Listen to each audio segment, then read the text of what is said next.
இவர் சரவணா இருக்கான், நிகில் நண்பர், அப்புறம் செந்தமிழன் அப்படின்னு சொல்லி ஒரு நண்பர். கேபி சாரோட பட்டறையில் வேலை பார்த்துட்ருக்கோம். எல்லாரும் எழுதுவாங்க, வேலை செய்வாங்க. ஆனால் செந்தமிழனோட எழுத்துக்கு ஒரு மிகப்பெரிய ஃபேன். மைக்ரோ தொடர்கள், மேக்ரோ சிந்தனைகள்னு ஒன்று போயிட்டுருக்கோம். செந்தமிழன் எழுதுவாரா அப்படின்னு காத்துட்டு இருந்த கதைகள்லாம் நிறையா இருக்குது. எல்லாருக்கும் ஒரு எபிசோடுக்கு 5000 ரூபா சம்பளம் அப்படின்னா அவருக்கு ஒரு எபிசோடுக்கு 8000 ரூபா சம்பளம் தருவாங்க, 10,000 ரூபா சம்பளம் தருவாங்க. அவனை எழுத சொல்கிறா அப்படிம்பாரு கைலாசம் சார். அவ்வளவு தரமான ஒரு எழுத்தாளர், அவ்வளவு தரமான ஒரு படைப்பாளி. திடீர்னு ஒரு நாள் என்கிட்ட வர்றாரு, ஹனி நான் இங்கேருந்து கிளம்புறேன். எங்கே போவீங்க? இல்லை போகிறேன், இங்கேருந்து கிளம்புறேன், எனக்கு இந்த இடம் எனக்கு ஒவ்வொரு என்னால் அந்த இடத்துக்கு பொருந்த முடியல, மூச்செல்லாம் அடைக்கிற மாதிரி இருக்குது, படுத்தா தூக்கம் வர மாட்டேங்குது, நெஞ்சு அடைக்குது, டாக்டர்கிட்ட போகிறோம், உனக்கு ஒன்றுமே இல்லையன்றாங்க. அப்புறம் ஏன் எனக்கு இந்த இடம் பொருந்தலை? ஸோ பொருந்தாத ஒரு இடத்துல பொருந்தாத ஒரு வேலையை பார்த்துட்டு நான் இருக்கேன்னு எனக்கு தோணுது, அதனால் நான் கிளம்புறேன் அப்படின்னு சொல்லிட்டு அந்த நண்பர் கிளம்பி போயிட்டார்.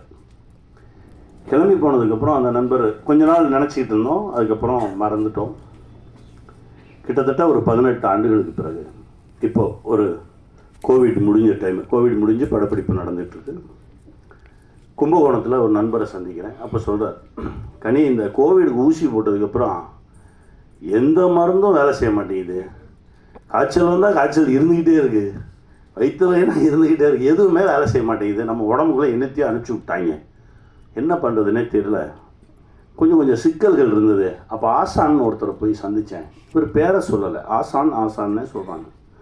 ஆசானை சந்தித்தேன், இந்த மாதிரி பிரச்சனையாக இருக்குது, எந்த மருத்துவமுமே வேலை செய்ய மாட்டேங்குது அப்படின்னு.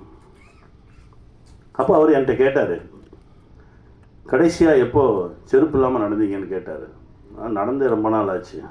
நடங்க, மழை பெஞ்சா நனைங்க, வெயில் அடித்தா காய்ங்க, செருப்பு இல்லாமல் நடங்க, பசிச்சா சாப்பிடுங்க, இதுதான் வைத்தியமா? ஆமாம் இதுதான் வைத்தியம், போங்கன்ட்டார்.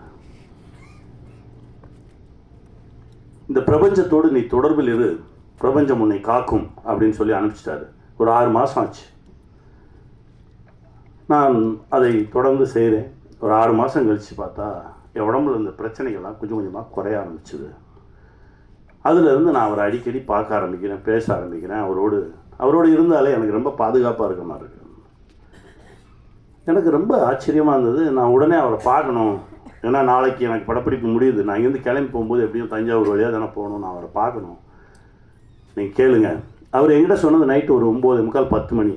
நீ கேளுங்க, நான் நாளைக்கு கிளம்பி போகும்போது பார்த்துட்டு போயிடுறேன். இல்லை இப்போல்லாம் ஃபோன் பண்ண முடியாது, அவரோட நான் நேரடியாகலாம் தொடர்பு கொள்ள முடியாது, அங்கே யாராவது இருப்பாங்க, அவங்ககிட்ட தான் பேசணும், நான் காலையில் பேசிட்டு சொல்கிறேன். காலையில் 6 மணிக்கு அவரை எனக்கு அடிக்கிறாரு. அவர் உங்கள் ஃப்ரெண்டாம்பா அப்படின்னாரு.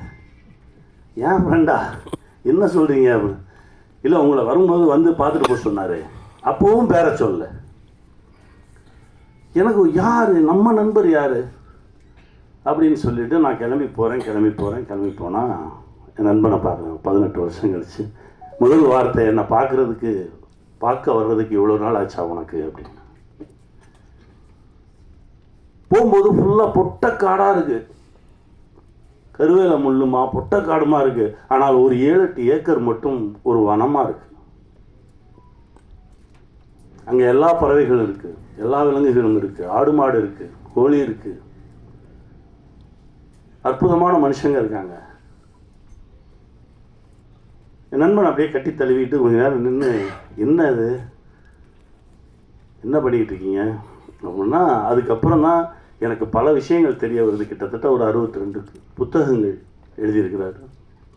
இதையெல்லாம் தாண்டி அந்த ஊர் திரும்பங்கள் அப்படின்ற ஒரு விஷயம், உனக்கு ஒவ்வாத இடத்துல நீ இருக்காத, உனக்கு ஒரு இடம் பொருந்தும், நீ அந்த இடத்துல இருந்தால் சந்தோஷமாக இருப்ப, உன் மனசு நல்லாயிருக்கும், உடம்பு நல்லாயிருக்கும், நீ கடன் இல்லாமல் இருப்ப, பிரச்சனைகள் இல்லாமல் இருப்ப, அந்த இடத்த தேடி போயிடு. பல பேர் நம்ம பார்த்துருக்கோம் தெரியுமா, ஒரு 2 வருஷம் நான் அந்த கஷ்டப்பட்டு இந்த வேலையை பார்ப்பேன், அதுக்கப்புறம் எனக்கு பிடிச்ச மாதிரி ஒரு வேலையை பார்ப்பேன்னு சொல்லுவாங்க.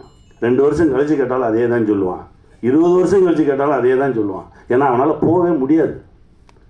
எல்லாத்தையும் அப்படியே வெட்டிட்டு கிளம்புனார். அப்போ உட்காந்து பேசுகிறோம் அவ்வளோ விஷயங்கள் பேசுகிறோம். அவர் ஒன்றும் இப்படி உட்கார்ந்துருக்காருன்றதுனால எதுவும் இல்லாதவர் நினச்சிடாதீங்க. அவர் மிகப்பெரிய செல்வந்தர். ஏன்னா அதை தான் நான் உங்களுக்கு சொல்லணும். ஏன்னா விட்டுட்டு போ அப்படின்னா போய் சும்மா உட்காந்துருக்க சொல்கிறானோன்னு மட்டும் நினச்சிடாதீங்க. பிடிச்ச வேலையை செய்யும்போது பல விஷயங்கள் நம்மளை தேடி ஒரு மிகப்பெரிய செல்வந்தர். ஆடு மாடுகள், சொந்தங்கள், ஆயிரக்கணக்கான சொந்தங்கள். அவர் சொன்னதை கேட்டு அவரை மாதிரியே இருக்கக்கூடிய மனிதர்கள் பல பேர், மிகப்பெரிய வேலைகள் இருந்தவங்களாம் நமக்கு பிடிக்காத ஒரு வேலையை செஞ்சுட்டு இருக்கோம், பிடிச்ச மாதிரி இருப்போம், சந்தோஷமாக இருப்போம், வாழ்கிற வாழ்க்கையை மகிழ்ச்சியாக வாழ்வோம்னு சொல்லி திரும்பி வந்தவங்க தமிழ்நாடு பூரா அங்கங்கே இருக்காங்க, தேசம் முழுவதும் இருக்காங்க. அவர்கள் எல்லோரும் செல்வந்தர்களாக தான் இருக்காங்க. இந்த காலையில் ஜிம்முக்கு போயிருந்தேன். ஒருத்தர் வந்து சொன்னார், சார் நம்ம பிரைம் மினிஸ்டர் அடுத்த லாக்டவுனுக்கு ரெடி ஆகிக்குங்கன்னு சொன்னார், கவனிச்சிங்களா அப்படின்னாரு. ஆமாம் சொல்லுவார், என்ன செய்ய தயாராகனு. சார் என்ன சார் செய்கிறது? எனக்கு ஒரு சந்தோஷம். ஏன்னா எங்ககிட்ட நல்ல குடிநீர் இருக்குது, நல்ல காற்று இருக்குது, நல்ல உணவு இருக்குது. ஏன்னா நாங்கள் எல்லாருமே இந்த மாதிரி விஷயத்தை எதிர்நோக்காமல் தற்சார்பு வாழ்க்கைக்கு வந்தவர்கள். இந்த ஊர் திரும்பினவங்க எல்லாருமே தேசம் முழுவதும் இருக்காங்க. அதனால தான் சொல்ல முடிஞ்ச வரைக்கும் அடுத்தவர்களோடு நமக்கு இவங்களால தான் நம்ம லைஃபு, இவங்கள வச்சு தான் நம்ம சாப்பிட்ணும் அப்படின்ற ஒரு நிலையை கொஞ்சம் கொஞ்சமாக குறைச்சிட்டு வந்து நம்ம தற்சார்புக்குள்ளே வந்துட்டோம் அப்படின்னா நம்ம தான் இந்த உலகின் ஆகச்சிறந்த செல்வந்தன், நம் இந்த உலகின் மிக சந்தோஷமானவன். இதை நிரூபிப்பது தான் இதை சொல்ல வந்தது தான் இந்த படைப்பு. இந்த படம் ஷூட்டிங்கில் இருக்கும்போது, துபாயில் இருக்கும்போது ரொம்ப எமோஷனலாக ஒரு சீன் போயிட்டு இருக்கும்போது நான் எங்கள் இயக்குனர்கிட்ட இது தானே சொல்ல வரீங்க அப்படின்னு சொல்லி ஐயா பேசின ஒரு ஆடியோ போட்டேன். அவர் அப்படியே எந்திரிச்சு, எனக்கு ஊருக்கு போனோடனே நான் அவரை பார்க்கணும் அப்படின்னாரு.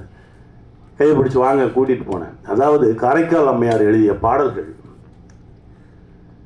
இறைவனை நோக்கி காரைக்கால் அம்மையார் எழுதிய பாடல்களை இப்போ நம்ம இஷ்டத்துக்கு டியூன் போட்டுக்கிறோம்ல, அது இல்லை. அவர்கள் என்ன மாத்திரையில் அதை டியூனாக போட்டு இறைவனோடு தொடர்பு கொண்டார்கள் அப்படின்ற அந்த மாத்திரை அளவை வைத்து அப்படியே அந்த பாடல்களை இப்போ பாடிக்கிட்டு இருந்தாங்க.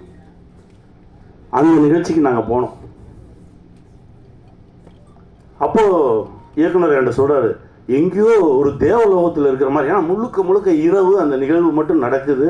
2 பேரும் அப்படியே ஒரு வேற ஒரு உலகத்தில் அப்படியே மிதந்தோம். பேசிட்டே போகலாம். என் நண்பனை இத்தனை ஆண்டுகளுக்கு அப்புறம் திரும்ப கண்டுபிடிச்சது, சந்திச்சது, இது கூட இறை அருள் தான் நான் நினைக்கிறேன். வந்தவொடனே சரவணனை பார்த்து கட்டி பிடிச்சி அவங்க மகிழ்ந்துக்கிட்டது அவ்வளோ சந்தோஷமாக இருந்தது.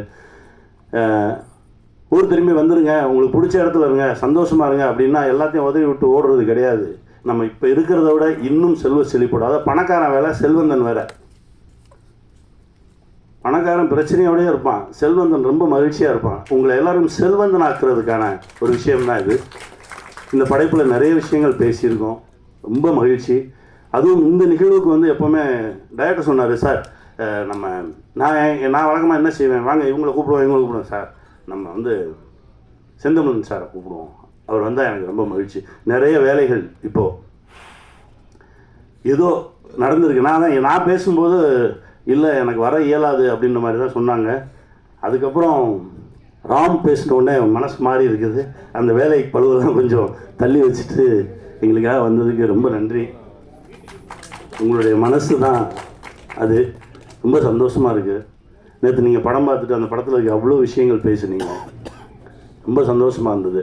உங்களுக்குள்ளே இருந்த அந்த இயக்குனரும் அந்த தொழில்நுட்ப கலைஞன் திரும்ப வந்தான், எனக்கு அவ்வளோ சந்தோஷம். கார்மேனி செல்வம் திரைப்படம் பாருங்கள். இந்த மாதிரி படைப்புகள் ரொம்ப அரிதாக தான் வரும். இது வெறும் திரைப்படம் இல்லை. நாங்கள் இல்லாமல் போகலாம், ஆனால் அந்த படைப்பு இருக்கும், பேசிக்கிட்டே இருக்கும் உங்களோட. நிறைய சுமையை தூக்காதீங்க. இஎம்ஐன்ற பேரில் நிறைய சுமையை தூக்கணும்னா நம்ம நடக்கக்கூட முடியாது. அந்த சுமையை கொஞ்சம் கொஞ்சமாக இறக்கி விட்டுட்டு கைவீசி நடங்க, மகிழ்ச்சியாக இருங்க. வாழ்வோம், வெல்வோம்.